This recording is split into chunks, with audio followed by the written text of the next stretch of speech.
अच्छा जी, health and safety की implementation की बात की जाए तो आपने पॉलिसी में भी पढ़ा था।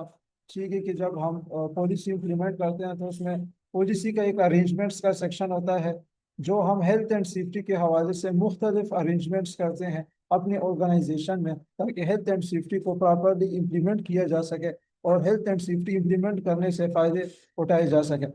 तो कौन कौन सी चीज़ें आपने इम्प्लीमेंट करनी है और कौन कौन सी चीज़ें पर जब आप ऑडिट कर रहे हो उस दौरान आपने एग्जामिन करनी है। तो पीपीज आ जाते हैं, पर्सनल प्रोटेक्टिव इक्विपमेंट्स। आपने मेक श्योर करना होता है कि जो साइट पे लोग काम कर रहे हो वो फिर एक्सकेवेशन के करीब काम कर रहे हो, रोड पे काम कर रहे हो या किसी ऊंचाई वाली जगह पे काम कर रहे हो, तो उन्होंने पर्सनल प्रोटेक्टिव इक्विपमेंट्स पहनी हुई है कि नहीं पहनी हुई। ये चीज़ आपने ऑब्जर्व करनी होती है। तो मेक श्योर करना होता है ऑर्गेनाइजेशन में कि वो अपने सारे स्टाफ को पर्सनल प्रोटेक्टिव इक्विपमेंट्स प्रोवाइड करें। वर्क एट हाइट पे बात करते हैं। आपने देखना होता है कि जी, जो वर्क एट हाइट की इक्विपमेंट्स हैं वो प्रॉपर अपनी हालत में मौजूद है कि नहीं, वो डैमेज तो नहीं है। और जो लोग वर्क एट हाइट पे काम कर रहे हैं, मिसाल के तौर पर स्कैफोल्ड पे काम कर रहे हैं, लेडर पे काम कर रहे हैं, तो उन्होंने प्रॉपर प्रिकॉशंस ली हुई है कि नहीं। फॉर एग्जांपल, एक बंदा लेडर पे काम कर रहा है तो वो 3 पॉइंट कांटेक्ट उसका है कि नहीं, उसको उस चीज की ट्रेनिंग मिली हुई है कि नहीं। इसी तरह जो उसके फोल्ड है, क्या उसके फोल्ड की इंस्पेक्शन कराती है ऑर्गेनाइजेशन की नहीं, इफ कराती है तो उसके डॉक्यूमेंट्स कहाँ हैं। और उसके फोल्ड को इरेक्ट जो करते हैं बंदे या जो उसको डिसमेंटल करते हैं वो क्वालिफाइड है कि नहीं, उनको इस चीज की ट्रेनिंग मिली हुई है कि नहीं। इसी तरह एग्जामिन करना होता है एक्सकेवेशन, जहाँ पे खुदाई का काम शुरू होता है, तो वहां आपने देखना होता है कि आया उसके लिए परमिट वर्क के तहत काम हो रहा है कि नहीं, मतलब परमिट उन्होंने इशू किया है, रिसीव किया है कि नहीं। और फिर उस एरिया की वेरिगेशन के हवाले से आपने देखना होता है कि आया जिधर खुदाई का काम हो रहा है वो जगह उन्होंने बैरिकेड की है कि नहीं, अनऑथोराइज्ड लोग तो उस जगह पे मौजूद नहीं है।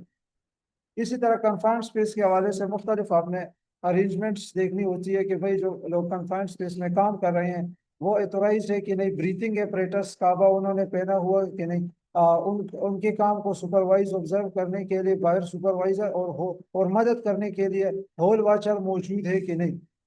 ठीक है, ये चीज़ें आपने ऑब्जर्व करनी होती है। फिर कन्फाइंड स्पेस में जब काम करते हैं तो उसके लिए गैस टेस्टिंग कर रही है कंपनी की नहीं कर रही। ड्राइविंग की इक्विपमेंट्स हो गई, इस पर बहुत सारी चीज़ें आ जाती है। ऑर्गेनाइजेशन में जो गाड़ियाँ होती है, ठीक है, अलग से। इसके अलावा फोर्क लिफ्टर्स ट्रक्स हमारे पास हो गए, बुलडोजर्स हो गए। ठीक है, जितनी भी ड्राइविंग इक्विपमेंट है उनकी कंडीशंस क्या है, ठीक है, उनकी मेंटेनेंस होती है कि नहीं होती, इंस्पेक्शन उनकी होती है कि नहीं, जो ड्राइवर्स हैं वो एथोराइज्ड है कि नहीं, रेलेवेंट कंट्री का जो लाइसेंस है उनके पास मौजूद है कि नहीं। फिर लिफ्टिंग ऑपरेशंस को ऑब्जर्व किया जाता है कि जो लिफ्टिंग ऑपरेशंस हैं वो सुपरवाइजर की सुपरविजन के अंडर परफॉर्म हो रहे हैं या नहीं हो रहे। फिर जो लिफ्टिंग इक्विपमेंट इस्तेमाल हो रहा है वो किस कंडीशन में, अच्छे कंडीशन में, डैमेज कंडीशन में है। ठीक है। फिर गैस कंट्रोल के हवाले से कि भाई जो गैस का सिस्टम है, मिसाल के तौर पर ये अभी ऑयल एंड गैस कंपनी है, उसमें अलग चीजें देखी जाती है। एक सादा कंपनी का किचन है, ठीक है, उसमें अलग चीजें देखी जाती है। तो एज पर रिक्वायरमेंट्स चीजों को हमने देखना होता है क्या रिक्वायरमेंट्स है, उसको फिर आगे से डिटेल में स्टडी करेंगे। फिर कलर कोडिंग हमारे पास हो गई। कलर कोडिंग, ये साइलेंडर्स के हवाले से बात हो रही है। हर साइलेंडर का अब की अपनी कलर कोडिंग होती है, उसकी कलर से पे जाना जाता है कि इस सिलेंडर में सीएनजी है, एलपीजी है, ठीक है, या मीथेन गैस है, प्रोपेन गैस है, या कोई और गैस है। तो कलर कोडिंग देखी जाती है कि आया जो सिलेंडर का कलर है, ठीक है, उस हिसाब से मतलब उसमें गैस भी मौजूद है कि नहीं। फिर इलेक्ट्रिकल इक्विपमेंट्स को डिटेल ऑब्जर्व किया जाता है, इंस्पेक्ट किया जाता है कि भाई ऑर्गेनाइजेशन का जो इलेक्ट्रिसिटी का निज़ाम है वो कैसे है, वायर्स डैमेज तो नहीं है, ठीक है, जो बोर्ड्स है, सर्किट्स है, वो जली हुई तो नहीं है।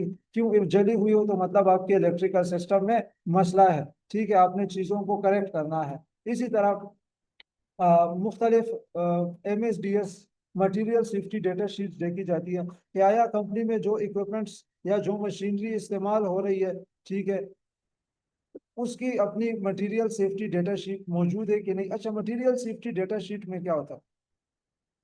मटेरियल सेफ्टी डेटा शीट में जो आपके पास केमिकल है या जो भी है उसको इस्तेमाल कैसे करना है, नाम उसका क्या है, उसको इस्तेमाल करते वक्त कौन सी प्रिकॉशंस लेनी है। फिर इफ वो इलेक्ट्रिकल इक्विपमेंट है, ठीक है, तो उसके लिए कितना वोल्टेज चाहिए, कितने घंटे आपने उसको चलाना है, ठीक है। तो हर मटेरियल की अपनी सेफ्टी डेटा शीट होती है, तो सारी आपने देखनी होती है।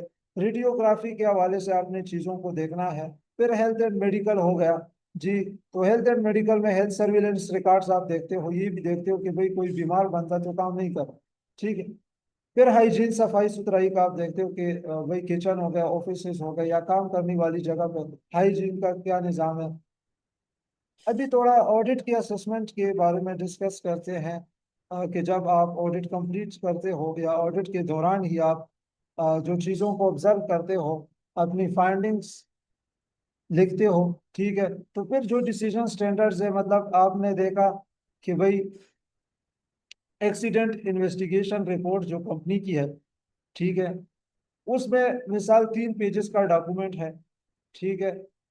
उस पे उन्होंने सिर्फ एक ही पेज, वो भी आधा बस जान छुड़ाई है, तो मतलब कि इनका पुअर है, ठीक है, इनकी डॉक्यूमेंटेशन पुअर है, तो उधर आप पी मेंशन करते हो, ठीक है। और ऑडिट रिपोर्ट जब आप ऑडिट रिपोर्ट की फाइंडिंग एएफआर जब आप सबमिट करते हो, इशू करते हो, तो उसमें आपने इस चीज़ को इमीडिएट उसमें एड्रेस करना होता है कि इस चीज़ को आप फौरन क्या करो, ठीक करो। फिर फेयर इफ डॉक्यूमेंट्स अच्छे हैं, गुजारा है, ठीक है, तो आप फेयर सजेस्ट करेंगे इफ बिल्कुल स्टैंडर्ड्स के मुताबिक है, ठीक है, जो आईएसओ के स्टैंडर्ड है उसके मुताबिक है, चीज़ें उसी तरह परफॉर्म कर रही है कंपनी, ठीक है, तो आपने गुड देना है। अच्छा जी, ऑडिट फ्लो चार्ट को थोड़ा डिस्कस करते हैं डिटेल से।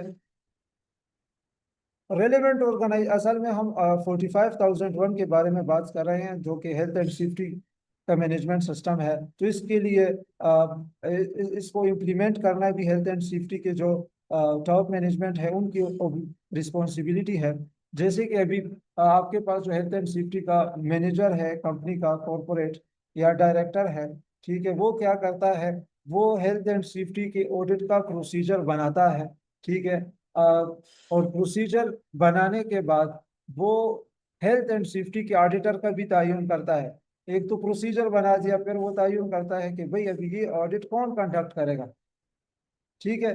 इसके लिए वो ऑडिटर को नॉमिनेट करता है, डिजिग्नेट करता है। और ऑडिटर क्वालिफाइड होना चाहिए, उसके पास सर्टिफिकेशन होनी चाहिए, उसको ट्रेनिंग भी मिली हुई हो। ऑडिटर अपॉइंट करने के बाद फिर इधर से ऑडिटर की रिस्पॉन्सिबिलिटी शुरू हो जाती है। वो सबसे पहले क्या करता है, ऑडिट का शेड्यूल बनाता है, ठीक है। जो जिस जगह का, जिस साइट का उसने ऑडिट करना होता है, उनको बताता है, डिस्कस उनके साथ करता है कि भाई आपका इतने दिन का ऑडिट होगा, ठीक है, ये इस टाइम का ऑडिट होगा, इस जगह को हमने ऑडिट में ऑब्जर्व करना है, ठीक है। तो ये सारी चीजें ऑडिटर खुद करता है। फिर वो ऑडिट एग्जीक्यूट करता है, ऑडिट करने जाता है, लोगों को इंटरव्यू करता है, डॉक्यूमेंट्स देखता है, इंस्पेक्शंस करता है। फिर उसी के साथ साथ वो अपनी ऑडिट फाइंडिंग्स बनाता है, ठीक है, उसकी रिपोर्ट। और फिर एट द एंड वो क्या करता है, अपनी जो उसने ऑडिट रिपोर्ट बनाई है उसमें नॉन कंफर्मिटीज है नहीं है, जिस तरह भी आपने ऑडिट रिपोर्ट बनाई होती है रियलिटी बेस्ड, उसकी फाइंडिंग्स को साइट मैनेजमेंट के साथ डिस्कस किया जाता है, ठीक है।